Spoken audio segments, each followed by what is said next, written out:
In the summer of 1983, the harbor of St. George's, Grenada was the scene of a parade. It showcased some of the new weapons of Grenada's Cuban-trained army of 2,500 men. 3 months later, on October 19th, that army turned against the man who created it and the people of Grenada. Slaughtered were Maurice Bishop, 3 members of his cabinet, and over 100 innocent men, women, and children who were also caught in the middle of that power struggle between factions of the Marxist New Jewel government.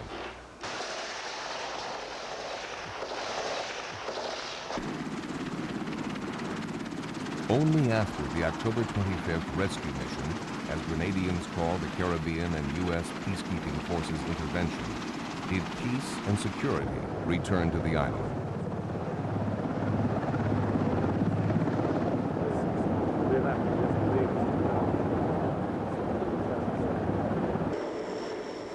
Then discovered in depots near the airport and elsewhere were thousands of tons of weapons, far in excess of any needs of a Grenadian security force. Also found were secret military agreements with the governments of the Soviet Union, Cuba, and North Korea for massive additional arms shipments by 1986.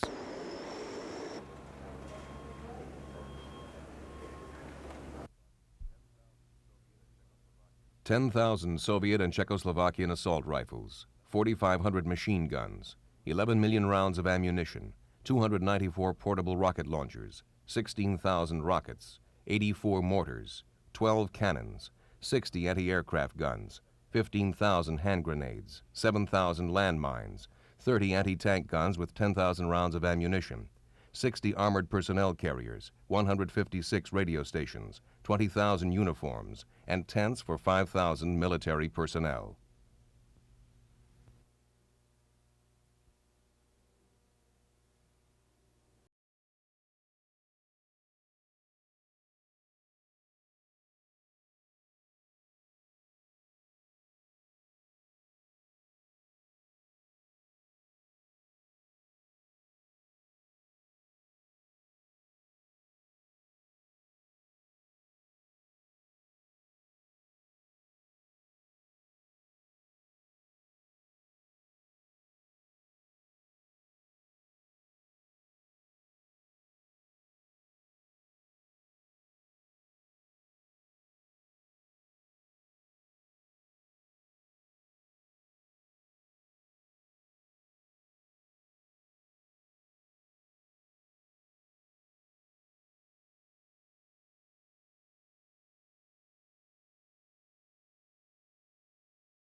The most immediate problem facing Grenada, after years of near bankruptcy to support an army and purchase enormous amounts of weapons, was to somehow hold the country together.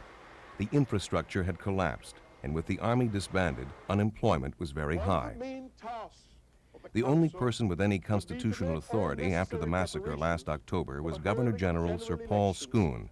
He immediately appointed an interim government of 9 men who would not later run for elected office. I felt that our politicians, by and large, had let us down over the years. And I wanted to put in place a group of men who could rebuild the machinery of government, as it were, so that our country will get a certain amount of respectability and stability that it once had. So I was more concerned in the country itself, in rebuilding the country, rather than putting politicians to act. We've had enough rhetoric from politicians. We wanted work. The man he selected as chairman of the interim government was Nicholas Braithwaite. We assumed responsibility at a time when the economic situation was grim. There was little money in the treasury. The debt which this country owed represented a high percentage of its gross national product. The security situation was extremely tight, because you would know But we had before that a little over 2,000 persons who belonged to the People's Revolutionary Army, who had returned to their communities, who had displayed through the years that they were prone to violence. As the interim government has guided the nation away from chaos, the economy has begun to improve. Agricultural exports have increased slightly, and Grenada has qualified for the benefits of the U.S.-sponsored Caribbean Basin Economic Recovery Act. Well, there has been some improvement in the economic situation in Grenada. Business has improved, but then we had sunken to the bottom of the barrel, so it's not difficult to improve when you're that low down. But it certainly isn't at the level that I would like to see it at. I think that a lot of business people, the private sector people, are holding back until there's an election. We've got a chicken and egg situation on our hands. They won't do anything until there's an election. They have no major investment. When you look at the interest people from outside have taken in Grenada, when you look at the number of projects which the projects dealing with investment, which the interim government has approved, I think the country is poised to go. The only missing factor now is the type of elected government. With regards to the freedom of the election, we have not taken any steps to ban any political party, even the party which was responsible for the disaster last year. What is your surname? To ensure fair elections, there has been a nationwide registration with checks and cross-checks that will guarantee accuracy. Photographs are taken for every copy of the registration form. One copy is sent to the appropriate polling district. A copy is retained by the registrant as proof, and the original registration is retained in the master file. When the process ended, over 90% of all eligible voters had registered to vote. Other precautions have also been taken to avoid fraud.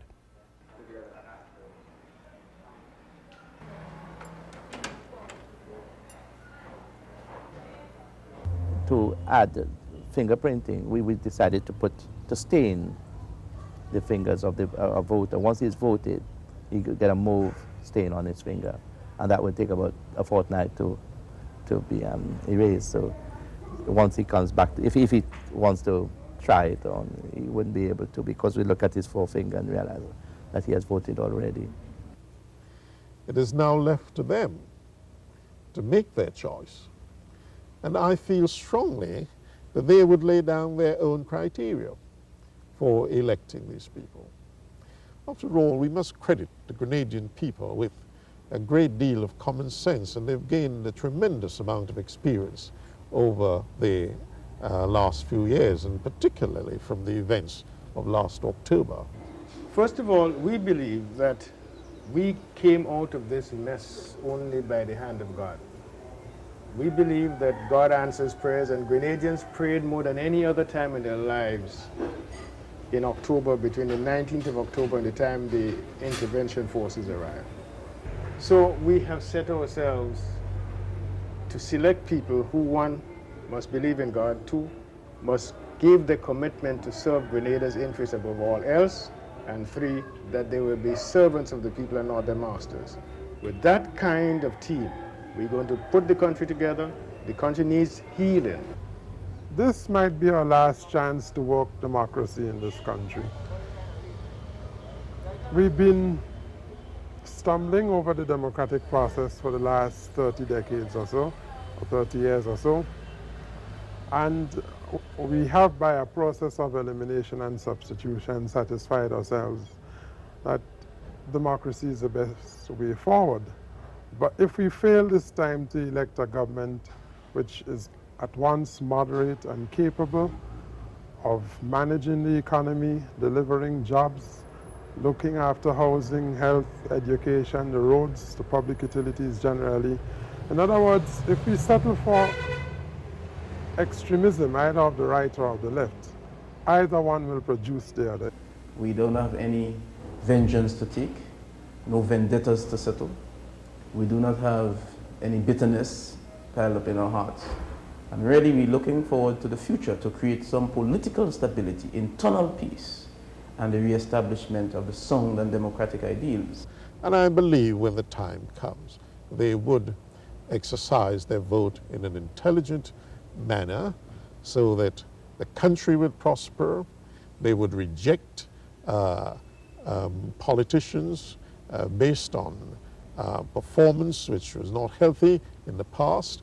They would reject politicians who intimidate and issue threats.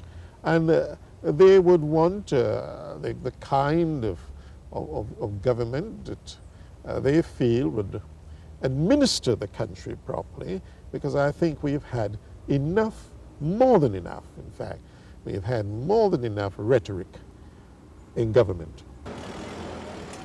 After years of repression and imprisonment of its publishers, a free press has returned to Grenada. International correspondent Alistair Hughes tells of the rebirth of the Grenadian voice. Well, Leslie Pear came out of jail he was the editor, and came into this very room on the night when we had broken out of jail after the intervention. And that night, Leslie would have liked to have gone to look for printing equipment, but almost immediately he was raring to go from the very outset, from the time he got out of the jail. This rediscovered freedom of an independent press will be at work monitoring the campaigns and elections very closely, as will news services from around the world. They would have absolute freedom to move around and talk to candidates. And I see no difficulty at all in the coverage of the election. Matter of fact, I think it's going to be a very exciting time in Grenada. Grenada's new international airport will in fact be completed this fall, and soon the first commercial jet will land here. It will bring passengers who had stayed away the past few years because of political turmoil and hostile attitudes of the government. By October 1983, tourism had fallen to less than 5% occupancy. Many hotels had closed, and some of the remaining few had notified their workers that they would soon not be needed.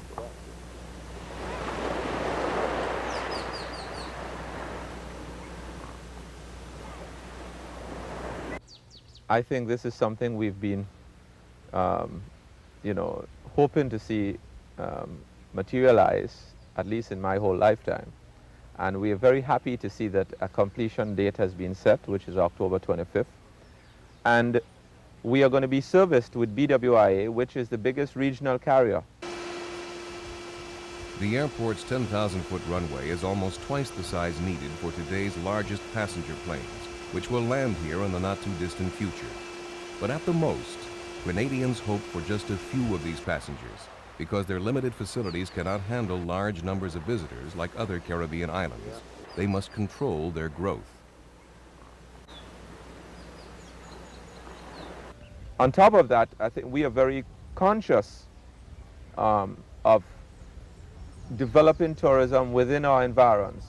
And if you have uncontrolled tourist development, you breed a lot of sociological problems in your island.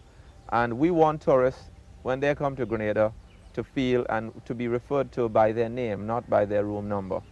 And at that level of tourism, I think we can be very successful.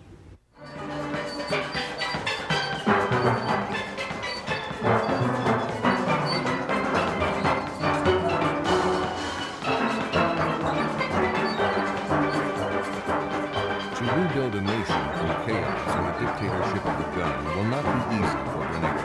But on December 3rd, they will take advantage of another chance to install democracy and put the government back in the hands of the people.